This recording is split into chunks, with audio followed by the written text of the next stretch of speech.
Last night was another reminder that Bill Belichick is the greatest coach in the history of sports.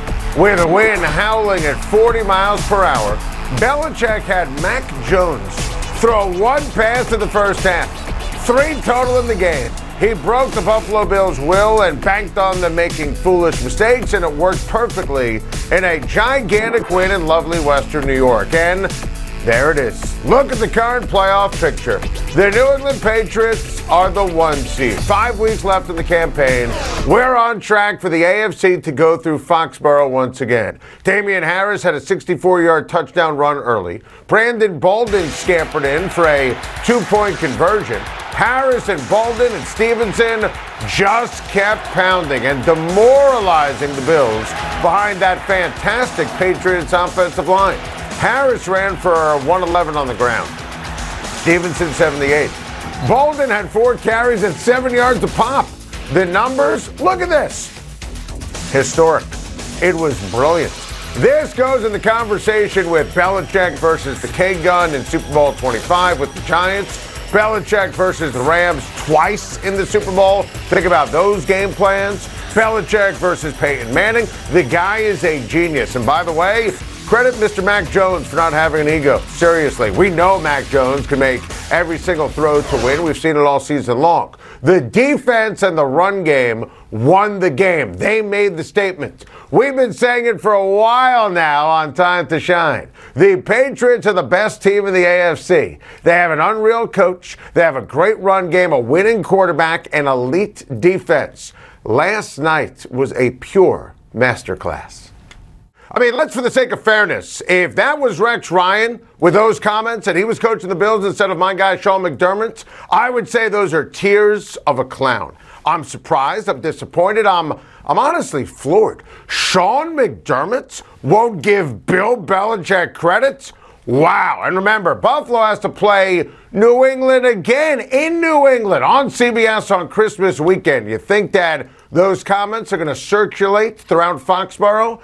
Bill Belichick coached the pants off of Sean McDermott, and Sean is a defensive coach. Defense knew the run was coming and couldn't stop it. Wow. Credit Belichick, and McDermott was just terrible. The challenge on the quarterback sneak was absolutely awful. The Buffalo Bills couldn't stop the run, nor could they run the ball. Matt Breida fumbled. Zach Moss, Devin Singletary brought nothing to the table again. They had a chance to score twice in the red zone late and failed. Moss running on first down, a complete and utter waste. Josh Allen tripped and got sacked. Incomplete to Mr. Stonehands himself, Dawson Knox. I would have never kicked that field goal into the wind, and they missed it. That was a disaster. And then 2:30 to go.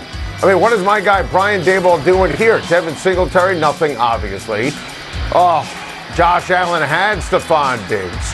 Then a false start, and then Knox with another drop. Could have been pass interference. Not going to blame the refs in any way, shape, or form. And then tipped pass, ball game. Josh Allen wasn't great, but he was whipping it in the wind. Hardly his fault. And, Dawson Knox, he couldn't catch a cold last night. Can't happen. Dawson Knox doomed them. And look, we talked about Buffalo. Trading for Zach Ertz, trading for Melvin Gordon, drafting a running back. Last night, big reasons why. This was a flat-out embarrassment. The Buffalo Bills, who I picked preseason to go to the Super Bowl and win it, down to a 7 seed with the Bucks on deck this week on CBS. This is where these losses in inexplicable fashion to the Steelers, the Titans, the Jaguars come into play. This was supposed to be the Bills' Super Bowl year. Instead, think about the weight of this. They get punked at home by Big Brother. Bills Mafia is livid, and rightly so. Could you imagine New England going to the Super Bowl that Buffalo's supposed to win? What a shame. The Kansas City defense is the difference for the Chiefs. They're dominant and they're peaking at the right time. My worry level on another ordinary Patrick Mahomes game on a scale of 1 to 10 is frankly 0. We saw what he did a few weeks ago against the Raiders. He's Patrick Mahomes. In the meantime, take a look at this. That Kansas City defense, arguably the best in the league since week number 8. Chris Jones and company are absolutely positively on fire. The nuggets of domination, when you look at this Kansas City defense, It's flat out sensational. Now, the remaining schedule is relatively tough.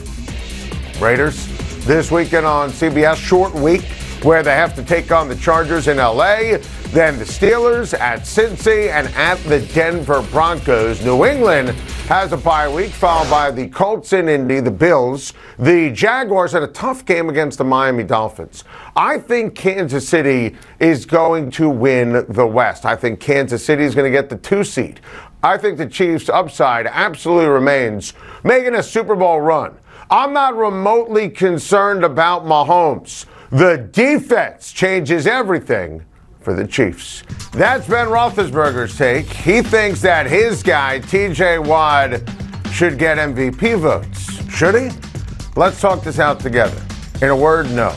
Absolutely, positively not. At least not yet. Defensive Player of the Year? Hell yeah. MVP?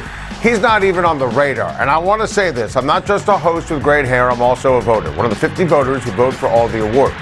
And remember, it's not a weighted point system, 10-5-1 for top 3 for MVP or the different awards. You literally vote for one name.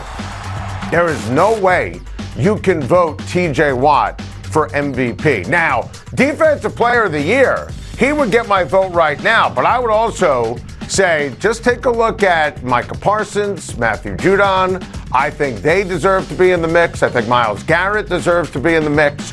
Watt would get my votes right now, but in terms of MVP, come on. We're going to vote for TJ Watt as opposed to Aaron Rodgers or Tom Brady or Jonathan Taylor? I mean, as we speak right now, the Steelers are not even a playoff team.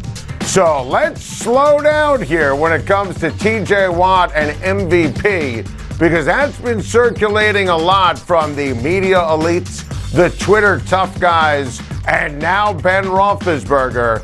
I'm here to tell you it's not even a discussion. It's not even a thought. And remember, and I want to stress this, you vote for one name.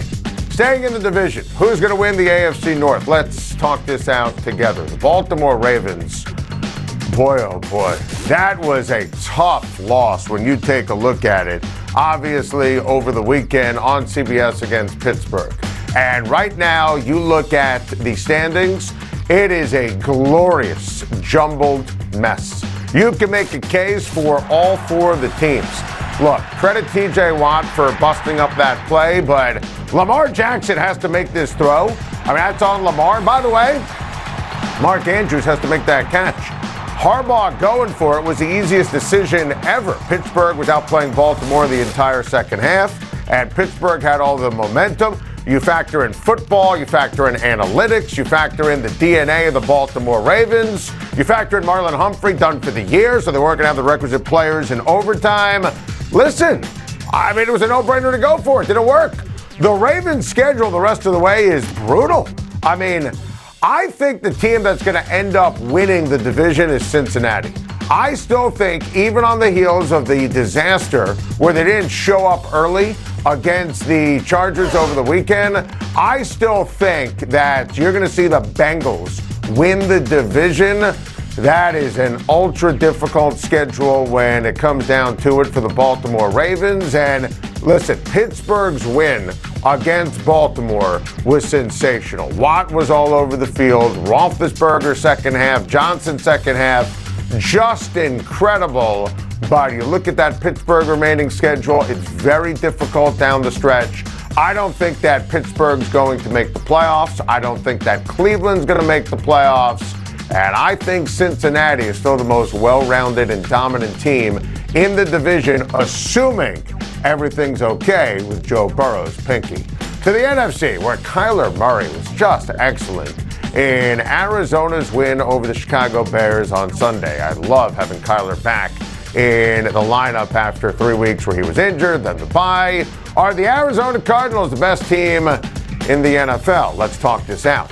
The answer right now is yes. If we're doing a Time to Shine power ranking, the Arizona Cardinals would be at the top. And Kyler Murray's back, and he's healthy, and, accounted for 4 touchdowns. And DeAndre Hopkins is back. And at the end of the day, you have to look at Arizona, and they're deep and talented, and Steve Keim has assembled an unbelievable roster. The defense has been great. Connor has been great.